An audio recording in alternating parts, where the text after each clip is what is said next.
शायर लिखছেন नन्हे असगर के जब खून बहने लगे, प्यार से बोलिए सुभान अल्लाह। नन्हे असगर के जब खून बहने लगे, तब हुसैन इब्ने हैदर कहने लगे। नन्हे असगर के जब खून बहने लगे, तब हुसैन इब्ने हैदर कहने लगे। सब्र का दामन ना छूटे, सारी दुनिया चाहे रूठे। सब्र का दामन ना छूटे, सारी दुनिया चाहे रूठे। बेटा नाना को है मुँह दिखाना, वो है मौला अली का घराना। मेरे प्यारे अली का घराना। ये हुसैनी तस्करा है जिस पे हर आलम फिदा है, जिसने सीखा नहीं सर झुकाना, झुकाना। वो है मौला अली का घराना, मेरे प्यारे अली का घराना। हुसैन इब्ने अली বোন জাইনাবকে সাথে নিয়ে এ রাতে আসলেন। 1 2 3 4 করতে করতে 5টা দিন গত হলো। 7ই মুহররম চলে আসলো। মুহররম মাসের 7 তারিখ। যখন 7 তারিখ চলে এলো, কিতাব গওয়া আছে, ইতিহাস সাক্ষী দিচ্ছে 7 তারিখ থেকে আমার হুসাইন ইবনে আলীর জন্য 72টা লোকের জন্য ফুরাত নদীর পানি বন্ধ করে দেওয়া হলো, যে হুসাইন এবং হুসাইনের দলের লোক যেন এই ফুরাত নদীর পানি নিতে না পারে। বাবা অনেক লম্বা কাহিনী করতে করতে 9 তারিখ যখন চলে এলো, যেটাকে আশুরা রাত বলে। আমরা আশুরা রাতে কি করি? বলতে গেলে কিছু মানুষকে খারাপ লাগবে না, বাবা লাগবে। ঢোল বাজনা নিয়ে মেতে থাকি। আশুরার রাতে আমার হুসাইন নামাজে এশা আদায় করার পরে বোনের ডেরাতে, মেয়ের ডেরাতে, স্ত্রীর ডেরাতে, বৌদির ডেরাতে, ভাতিজার ডেরাতে, ভাইয়ের ডেরাতে, ভাগনার ডেরাতে যারা সঙ্গে ছিলেন ওনাদের খিমার দরজায় দরজায় যাচ্ছেন। আর আমার হুসাইন বলছে, আজকে কেউ তোমরা বিছানায় ঘুমাবে না। আচ্ছা, আপনাদের ইমাম সাহেব যদি মাইকে বলেন যে এই গোবিন্দপুরের মানুষ তোমরা আজকে কেউ বিছানাতে ঘুমাবে না, কেউ জিজ্ঞাসা না করলে সেক্রেটারি সাহেব ঘুমিয়ে ঘুমিয়ে ফোন করবে, হুজুর কি ব্যাপার আজকে ঘুমাবো না কেন? কারণ তো কিছু আছে, ভূমিকম্প হবে, কেন ঘুমাবো না জিজ্ঞেস তো করবেন, কেউ তো জিজ্ঞেস করবেন। তো আমার হুসাইন যখন প্রত্যেকটা দরজায় গিয়ে বলছেন তোমরা আজকে কেউ ঘুমাবে না, সবাই জিজ্ঞেস করছেন হুজুর কেন আজকে ঘুমাবো না? কিছু তো কারণ আছে। মা বোনেরা, বাবারা, ভাইয়েরা, এ হুসাইনি দলের লোকেরা শোনো। আমার হুসাইন আশুরার রাতে নামাজে এসার পরে নিজের দলের লোকজনদেরকে বলেন, ওগো আমার দলের লোকেরা শোনো, আমার ছেলে মেয়ে ভাই বোন যারা আছো শোনো, আজকে কেউ ঘুমাবে না। আজকে আল্লাহর জিকিরের মাধ্যমে, ইবাদতের মাধ্যমে রাতটা অতিবাহিত করো। আল্লাহ পাকের দরবারে মোনাজাত করো, দোয়া করো। তোমাদের খবর নাই গো, আজকে 10ই মুহররমের রাত। এই রাতটা বড় গুরুত্বপূর্ণ রাত। আল্লাহর নবীর নাতি হুসাইন ইবনে আলী কারবালার সরজমিনে উনি বলে দিলেন, এ বেটা আলী একবার শোনো, এ বেটা জাইনাল আবেদিন শোনো, আব্বাস আলম বারদার শোনো, ওরে বেটা কাসিম শোনো, এ বোন জাইনাব শোনো। আমার বিশ্ব নবীর ফরমান আছে, আশুরার রাতে মুহররম মাসের 10 তারিখে যে রাতটা আসবে, ওই রাতের মধ্যে আল্লাহ পাক নিজের বান্দা বান্দির দোয়াগুলোকে খাস করে নিজের দরবারে কবুল করে নেয়। সুবহানাল্লাহ। দোয়া করো, নামাজ পড়ো, তাসবিহ করো। আর নফল ইবাদতের মধ্যে আমার নবীর ফরমান আছে যে নফল ইবাদত যেগুলো আছে, যেমন তসবিহ করা, কলমাখানি করা, দরুদে পাক পাঠ করা আরো ইত্যাদি। তো এগুলোর মধ্যে সব থেকে উত্তম হলো যদি কেউ কোরআন পড়তে জানো তো বেশি বেশি কোরআনের তেলাওয়াত করো। আমার হুসাইন বললেন বেশি বেশি কোরআনের তেলাওয়াত করো। জানো এই তারিখে আদম নবীকে আল্লাহ তৈরি করেছেন। এই নবীকে আদম নবী এই তারিখে আল্লাহ পাক আদম নবীকে জান্নাত থেকে দুনিয়াতে পাঠিয়েছেন। এই তারিখে আল্লাহ পাক আদম নবী এবং মা হাওয়ার দোয়া কবুল করেছেন। এই তারিখে হযরতে নূহ নবীর কাশতি প্লাবনে বন্যায় ভাসতে ভাসতে 40 দিন পর জুদি পর্বতের চূড়ায় আশ্রয় পেয়েছে।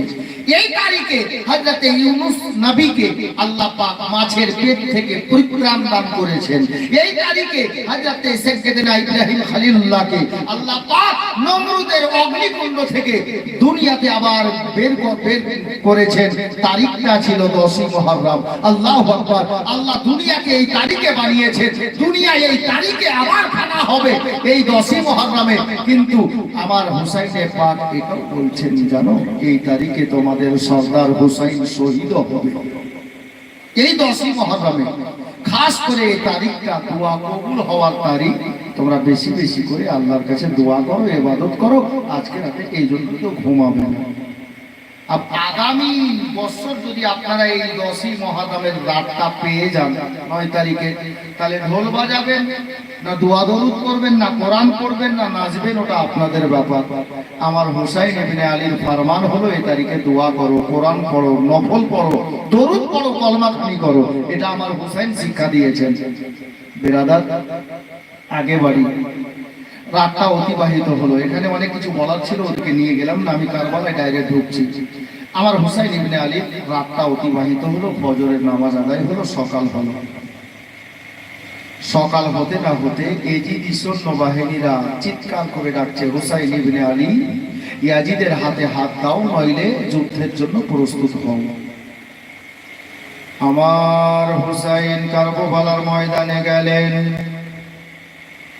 হযরতে সাইয়্যিদনা ইমাম হুসাইন কারবালার ময়দানে গিয়ে বক্তব্য আরম্ভ করলেন, যাকে খুতবা বলা হয় আরবি ভাষাতে। খুতবা দিতে লাগলেন, বাংলায় বক্তব্য বা আলোচনা বলে। আমার হুসাইন বক্তব্য দিতে লাগলেন। আমার হুসাইনের বক্তব্য শুনে 22,000 সৈন্যবাহিনীর চোখে পানি চলে আসলো। কিন্তু কেতাব দেওয়া আছে, কেতাবে লেখা আছে, খুতবাতে মুহররমের লেখক স্পষ্ট ভাষায় লিখেছেন বাবা, যে লোকটার নাম একটু আগে বললাম হুর, আমার হুসাইনকে কারবালার ময়দানে নামতে বাধ্য করেছে। ওই হুর নামক লোকটা আমার হুসাইন ইবনে আলীর বক্তব্য শুনে 22,000 সৈন্যবাহিনীর মধ্যে দাঁড়িয়েছিল, এজিদি দলের মধ্যে দাঁড়িয়েছিল। হুসাইনের বক্তব্য শুনে দৌড় দিয়ে কাঁপতে কাঁপতে 22,000 সৈন্যবাহিনীকে ছেড়ে দিয়ে দৌড়তে দৌড়তে হুসাইনের নিকটে চলে আসলেন। আর কদমে পড়ে গিয়ে বলছেন, ওগো নবীর নাতি হুসাইন, ওগো মা ফাতেমার বেটা হুসাইন, যা করেছি ভুল করেছি, বেয়াদবি ক্ষমা করেন। আপনি আপনার গোলামিতে আমাকে কবুল করে নেন। এজিদকে নিজের আমিরুল মুমিনিন মানলাম না, নবীর নাতিকে নিজের ইমাম বানিয়ে নিলাম, ফাতেমার বেটাকে ইমাম বানিয়ে নিলাম। এই হুর যখন আমার হুসাইনের গোলামিতে চলে আসলো, 22,000 সৈন্যবাহিনীর নেতা আমার ইবনে সাদ লোকটার নাম, আমার ইবনে সাদ এবং সীমার পাপী খুলি বিন ইয়াজিদ, এই কয়েকজন নেতা মিলে আমার হুসাইন ইবনে আলীকে ডাক দিয়ে বলল, হুসাইন ইবনে আলী, তোমার বক্তব্য শুনতে আমরা কারবালাতে আসিনি। তুমি হয় ইয়াজিদের হাতে হাত দিয়ে নিজেকে বিক্রি হয়ে যাও, নইলে যুদ্ধের জন্য তৈরি হয়ে যাও। আমার হুসাইনের বক্তব্য আলোচনা বন্ধ হলো বাবা, যুদ্ধ আরম্ভ হলো। হুর গেলেন আপনার কি বলে যুদ্ধ করতে, শামে শাহাদাত লাভ করলেন। একের পর এক আমার নবীর নাতি হুসাইনের কাছ থেকে ওয়ার্ডার নিয়ে একের পর এক যেতে লাগলো বাবা। আর সবাই কারবালার ময়দানে আর এজিদি সৈন্যবাহিনীদের সঙ্গে যুদ্ধ করতে করতে নিজেকে শহীদ হতে লাগলেন। কিন্তু বাবারা একটা টাইম চলে আসলো কারবালার সরজমিনে, এ মা বোনেরা কান লাগান, অন্তর কেঁপে যাবে রে মা, জিনার নাম কিতাবে লেখা আছে হযরতে ইমামে কাসিম রাদিয়াল্লাহু তাআলা আনহু, আমার ইমাম হোসেনের বড় ভাই ইমাম হাসানের বড় ছেলে হযরতে ইমাম কাসিম, উনি দেখতে পাচ্ছেন বাবা চাচা যান ইমাম হুসাইন নিজের খিমার দরজাতে হিলাম দিয়ে দাঁড়িয়ে কারবালার খুনি মঞ্জার দেখছেন, কারবালার দিকে তাকিয়ে আছেন, চোখ দিয়ে ঝরঝর করে অশ্রু বেরোচ্ছে। এ বেরাদার জামান ভাতিজা হযরতে ইমামে কাসিম নিজের ডেরা থেকে বেরোলেন, চাচার কাছে আসলেন, চাচাকে সালাম দিলেন। মা বোনেরা, আমার হুসাইন বলছেন বেটা কাসিম কি খবর রে? হযরতে কাসিম বলছেন চাচা গো, আমি আপনার কাছে আসলাম, আমি জামান ভাতিজা থাকতে আপনাকে কারবালার ময়দানে নামতে আমি দেব না চাচা। বলে বেটা রে, বলতে কি চাইছিস বেটা? বলে চাচা গো, আপনি আমাকে হুকুম দেন, আমাকে অর্ডার দেন, আমি কারবালার ময়দানে যাব, আর এই দিদি সৈন্য বাহিনীর সঙ্গে আমি আমার নানার ইসলাম বাঁচানোর জন্য যুদ্ধ করব। আমার হুসাইন বললেন বেটা কাসিম রে, তোর চাচা হুসাইনের দ্বারাতে এটা হবে না। বলে চাচা কেন হবে না গো? বলে বেটা তার কারণ হলো এটা, তুমি হলে আমার বড় ভাইয়ের বড় নিশানি, আমার হাসান দাদা ইমাম হাসানের বড় ছেলে তুমি, আর আমি হুসাইন এই কারবালার ময়দানে নিজের ডেরার দরজায় দাঁড়িয়ে আমি তোমাকে কুরবানি হতে দেখতে পারবো না রে, আমি তোমাকে কারবালার ময়দানে যেতে অর্ডার দিতে পারবো না। ইমাম কাসিম আল্লাহর নবীর নাতি হযরতে হুসাইনকে বলছেন চাচা, কাল হাসরের ময়দানে যদি আল্লাহ জিজ্ঞাসা করে, আমার নবী বলে বেটা কাসিম রে, তুই জামান ভাতিজা থাকতে তোর চাচা এই মুসিবতের সময় কেন সামনে বাড়িসনি? তাহলে চাচা গো, আল্লাহর সামনে দাঁড়িয়ে নবীর নিকটে দাঁড়িয়ে আমি কাসিম জাওয়ান ছেলে মাথা উঁচু করে দাঁড়াতে পারবো না, জবাব দিতে পারবো না। দয়া করে আপনি আমাকে অর্ডার দেন চাচা, আমি কারবালার ময়দানে যাব যুদ্ধ করতে। আমার হুসাইনের চোখে পানি, বেটাকে সান্ত্বনা দিয়ে পাঠাচ্ছেন, বেটা যাও, আমি তোমাকে অর্ডার দিতে পারবো না। হযরতে কাসিম গেলেন, নিজের ডেরা থেকে বেরিয়ে গিয়ে বাবা একটা মেয়ের ডেরাতে গেলেন। মেয়েটাকে জানেন? আমার ইমাম কাসিমের নিজের ফুফু আম্মা, যাকে হযরতে জাইনাব বলে জামানা চিনে। হযরতে জাইনাবের দরজায় গিয়ে ফুফু জান বলে ডাক দিলেন। হযরতে জাইনাব বললেন কে গো? বলে চাচি ওগো ফুফু আম্মা, আমি কাসিম রয়েছি। কি হলো রে বেটা? বলে ফুফু গো, আমি একটা কারণে এসেছি, এই কারণটা হলো এই, আপনি দয়া করে চলেন আমার চাচা জান হুসাইনকে রাজি করিয়ে নেন, আমি জাওয়ান ভাতিজা থাকতে আমার চাচাকে কারবালায় যেতে আমি দিতে পারবো না। আমার ইমাম কাসিমকে সঙ্গে করে নিয়ে হযরতে জাইনাব নিজের ডেরা থেকে বেরোলেন, হযরতে হুসাইনের নিকটে আসলেন, দাদাকে সালাম দিলেন। হযরতে কাসিম পাশে দাঁড়িয়ে আছেন। জাইনাব বলছেন দাদা একটা কথা বলবো। কি কথা রে বোন জাইনাব? বলে আমিও আসলাম আপনার নিকটে আবেদন নিয়ে, আমাদের বড় ভাইয়ের ছেলে ইমাম কাসিমকে কারবালার ময়দানে যাওয়ার অর্ডার দেন। হুসাইন বললেন বন্যা এটা করা যাবে না। বলে কেন দাদা?